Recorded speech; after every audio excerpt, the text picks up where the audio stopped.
it's Liz Yuille from Old Stables Crafts. I'm a Stampin' Up demonstrator based in the UK. Do remember that if you need any of the supplies that I show you today or any other Stampin' Up supplies, you are welcome to shop with me. The link is below and over on my website, and there's also a link for that below. Today I am part of the Stampers Showcase blog hop. So welcome if this is the first time you have joined me and you've clicked on the video link in my blog. Otherwise, welcome back. I am featuring the Morning Star stamp set from the Spring Summer mini catalogue and the matching Stitched Stars dies, which was in the Autumn Winter catalogue, but then carried over to Spring Summer. Well, it didn't carry into Spring Summer, it carried on being available, and is actually going to be available in the annual catalogue, which goes live on the 3rd of June. So, yay! It's a beautiful, beautiful die set. As it says, it's Stitched Stars. So you have all of these Stitched Stars, plus all these extra bits. So you've got little curlicues, you've got extra stars, bits that you can inlay into the stars. It's gorgeous and huge, and as I say, it coordinates with the Morning Star stamp set, which sadly is not carrying over. So if you want this, you need to get it while it's still available, so while stocks last, or before the 2nd of June. Well, 2nd of June is the last day. Anyway, let me show you the card that I have made, which is this. So I have used the Scripty embossing folder, that's the word I'm looking for, and then layered up some of the stars with the with some stamping. I'm just checking because I can't remember whether Scripty is carrying over or not. It is carrying over, so that will be available in the new annual catalogue. The stars will be available, but the stamp set won't. Let me show you how I have made it. So I have already done some of the prep because it just saves a bit of time. Oh, did I get a... don't think I got a mat out. Oh, I did get a mat out. Oh, and yes, and I have stamped on the inside as well. So I've got the smaller Morning Glory on the inside. So let me show you how I've put it together. As I say, I have done some of the die cutting already just to speed things up, and I have already done the embossing. So I've got my beautiful die cut from the white or dazzle, I think we call it dazzle, glitter paper. This is not carrying over, none of the glitter paper is carrying over, so if you like the glimmer slash glitter paper, get it now before it goes. As I say, it is linked, my store is linked below. So I've done my embossing and my die cutting, so all I need to do is do some stamping. I'm using Granny Apple Green and Gorgeous Grape. They're my only two ink colours.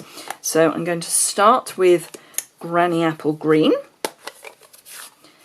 and just ink my stamp up, which I've got this lovely star of foliage on my D block, and apparently, what a surprise, a cat hair. I try to keep the cats out of my craft studio, don't always succeed, and of course they get their fur all over my clothing anyway, because they're cuddle cats. Right. Now, this is obviously easier if you stamp first and die cut second, but as I say, for the sake of time, and it works. So that's that done. I will need this for the inside of the card in a moment, but for the moment I'm just going to grab a scrap of Whisper White, one scrap of Whisper White, and the large floral. Just show you that being stamped, and then this doesn't have a die, so this would be a job for fussy cutting, which, as you know, if you've seen me before, I love doing. I love it. Some others, however, do not enjoy it, so I do take that on board, but you can just stamp straight into the centre of the green, but I do like having it as a separate image. So that would need fussy cutting, and here's one I've prepared already. So it can be a bit like watching paint dry otherwise. That I'm going to mount onto my star just with one dimensional. And there is, let me show you. So here there is a V in the stamp, and that is where this lines up. So it's just a question of holding it kind of where it's going to line up. And then it also lines up, let me just show you, it lines up here as well and here. So it's really just a question of getting, as long as you line up 2 points, the rest is going to fall into place. So there we go. That's that ready. So we just need to add that to our star. So let me grab some adhesive. Might be time for a new bottle, methinks. I've had this upside down for a while now, so if there is anything in it, it's going to come out, but if there isn't, that's probably because it is running out. So we've had a beautiful, beautiful weekend here in South Oxfordshire. I've managed to continue my battle with the weeds in my garden. They have been rather ignored for too long.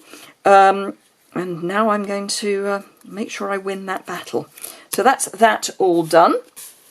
Then I just need to pop everything together and stamp on the inside, and we're there. So the first thing I'm going to do is add some, oh, I think I'll give up on that one. Let's open a new bottle of adhesive and just have some of that across the back of my embossed piece. I do like to add a little extra glue onto embossed pieces purely because they are embossed, so it's not quite so definite that you're going to hit the bit that will actually adhere. So that's that. Then for this, I'm actually going to stick this to the back of my star. I'm going to add a bit of snail to begin with, just to make sure that I've got it kind of in the right place, because I want these curlicues at the top and these at the bottom. So, and I don't want anything showing other than here and here. So that's that, but that just means you can, it's just, I find it easier to do that. And then put a bit of fluff, that's better. Then just add some more liquid adhesive onto the back, just in a few strategic places.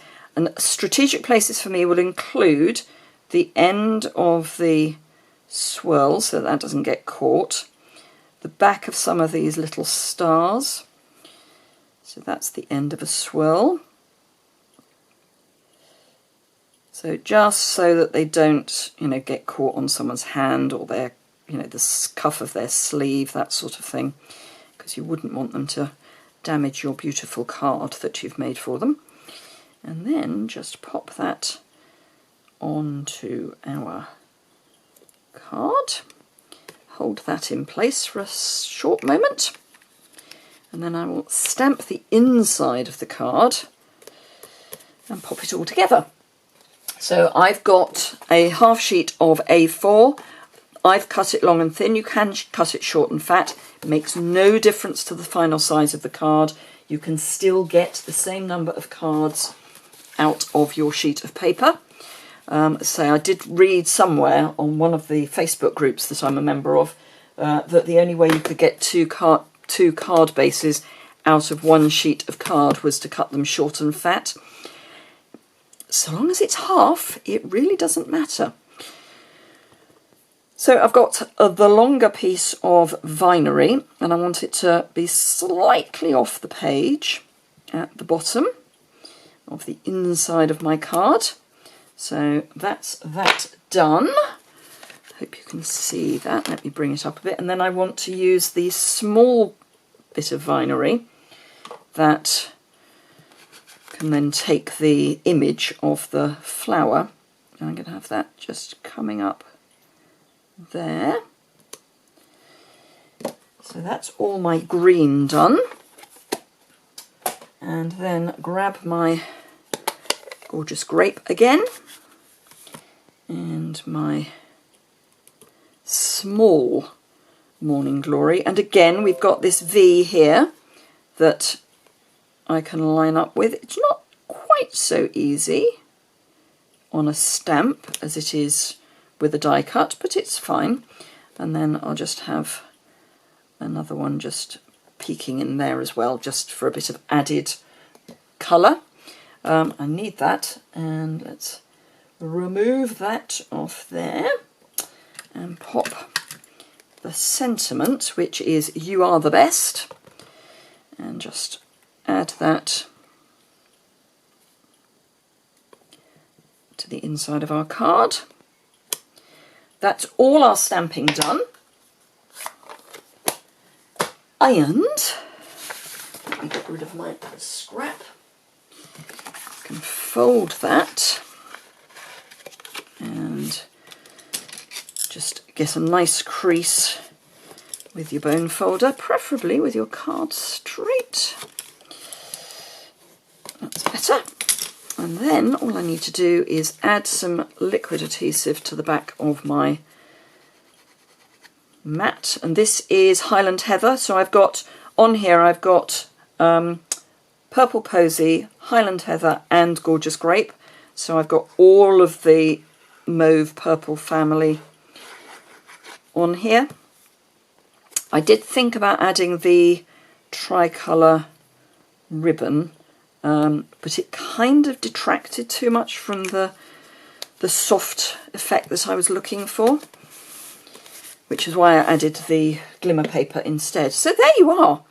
If you've enjoyed that, please give it a thumbs up, and if you've got any questions or comments, please leave those below. As I say, if you want any of these products and you're in the UK, I'm linking those below, and there's some close-ups on my blog post which is also linked below, and you will find the rest of the blog hop on my blog post. So do go and have a look at that, and go and have a look at the other projects that have been made. We're all looking at the Spring Summer mini catalogue, so you'll see lots and lots of beautiful, beautiful projects using items from the Spring Summer catalogue. Thank you very much indeed for joining me, and I look forward to seeing you again very soon.